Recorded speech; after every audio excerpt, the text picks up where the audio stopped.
पलना में से उठे भगवान, उठ करके यशोदा की बगल में आके खड़े हो गए कि सुनो तो सही ये गोपियां क्या उल्हाना दे रहे हैं। और गोपियां उल्हाना देने लगी। क्या कह रही हैं गोपियां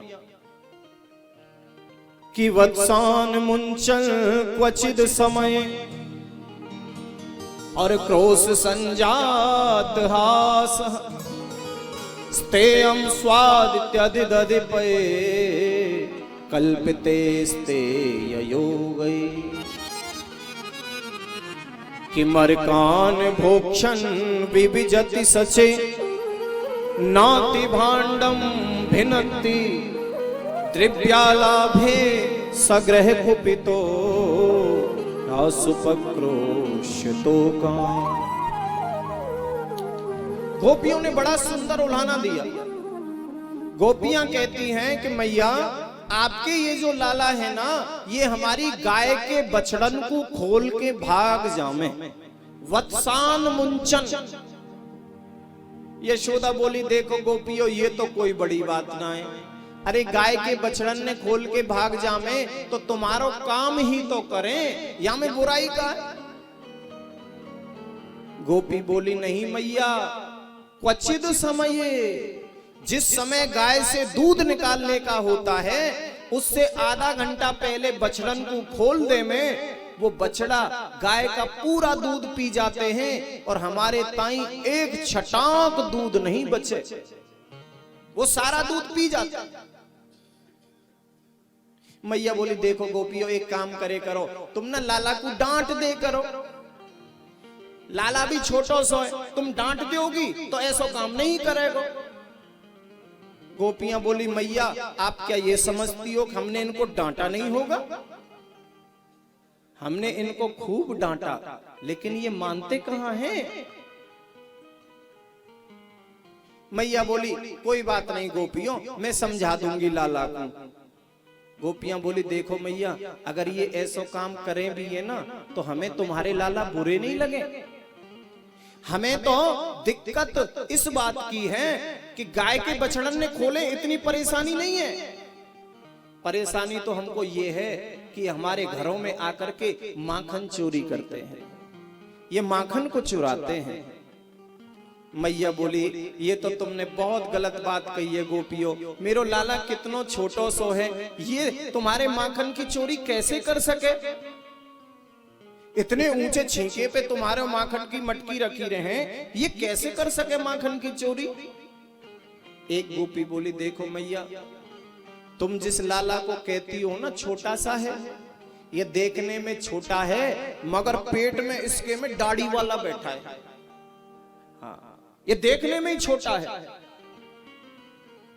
और ये केवल अकेला चोरी नहीं करता है, इसके साथ में दो मंडली और चलती हैं।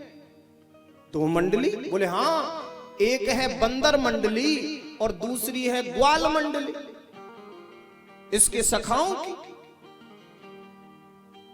तो मैया बोली देखो गोपियों तुम एक काम करे करो, जब तुम इसको राजी से माखन दे दोगी तो ये चोरी काहे को करेगो?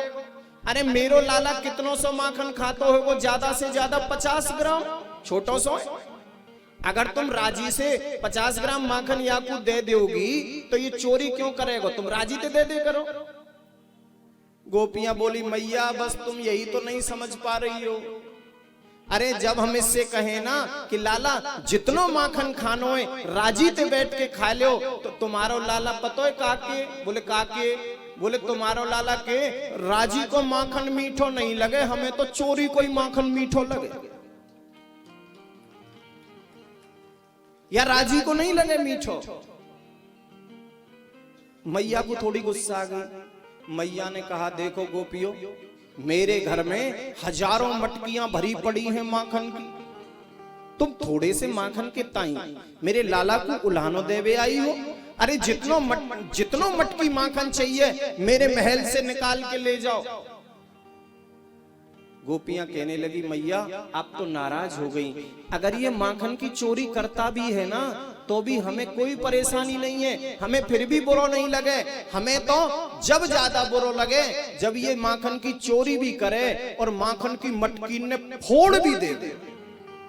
हमारी सासू की सासू, सासू की सासू, सासू की सासू की सासू के जमाने की मटकी उनने फोड़ दे। इतने दिनों से हमने रखवारी करके रखी उनकी और उनको फोड़ देवे, तब हमें बहुत बुरा लगे तुम्हारो लाला। मैया बोली छोटो सा माखन की मटकी फोड़े तुम्हारी? बोले हाँ मैया। तुम ऐसा करे करो गोपियों, अपनी माखन की मटकी ने ऊंचे छींके पे टांग दो, जब हाथ ही नहीं जाएगा तो फोड़ेगो कैसे? गोपियां बोली देख मैया, एक दिन हमने माखन की मटकी बहुत ऊंचे छींके पे टांग दी तो तुम्हारे लाला ने पता है क्या करो, सबसे नीचे ऊखल लगायो, बाकी ऊपर दो ग्वाल वाल चढ़ाए और सबसे ऊपर आप चढ़ गयो और माखन में ते खातो भी जा रहे हैं, ऊपर बंदरन को लुटा तो जा रहे हो, नीचे ग्वाल वालन को लुटा तो जा रहे हो। मैया बोली तुम एक काम करे करो, माखन की मटकी ने अंधेरी कोठरी में धर दे करो, लाला भी छोटो है तो हवा से डर लगे, हवा से अंधेरी कोठरी में धर दे करो। गोपियां बोली मैया ये काम भी हम करके देख चुकी हैं। एक दिन हमने अपनी माखन की मटकियों को अंधेरी कोठरी में रखा तो पता है क्या हुआ? बोले क्या हुआ? बोले तुमने जो लाला के हाथन में चांदी के कड़ूला पहना रखे हैं ना, है कि ध्वांता गारे धृति मणि गणम और स्वांगमर्थ प्रदीपम, जो आपने हाथों में चांदी के कड़ूला पहना रखे हैं उसके प्रकाश से, उसकी रोशनी से अंधेरी कोठरी में भी लाला को माखन की मटकी दिखाई दे जावे। हाँ, अंधेरी कोठरी में भी दिखाई दे जाए।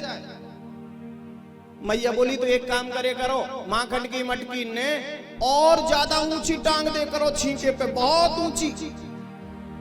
एक गोपी बोली मैया ये काम भी हमने करके देख लिया है। एक दिन हमने गुस्से में आके अपनी माखन की मटकी पीपल के पेड़ की डाली पे लटका दी। बोले अब देखे कैसे ये फोड़े और कैसे माखन खावे। मैया बोली फिर तो बिल्कुल नहीं फोड़ पाए होगे। बोले मैया बस यही तो दिक्कत है, फिर भी फोड़ डाली। बोले कैसे? बोले जाने कहां से तुम्हारो कन्हैया 20 फुट को लंबो बांस लेके आयो और लंबो बांस लाके और नीचे से खड़े खड़े बांस ऐसे मटकी में ऐसे छेद कर दिया। हाँ, अब्बा में तो माखन गिरो नीचे। हाँ, और ऐसे ओक बनाई और गटागट गटागट पी गई। मैया को लाला पे गुस्सा आई इस बार।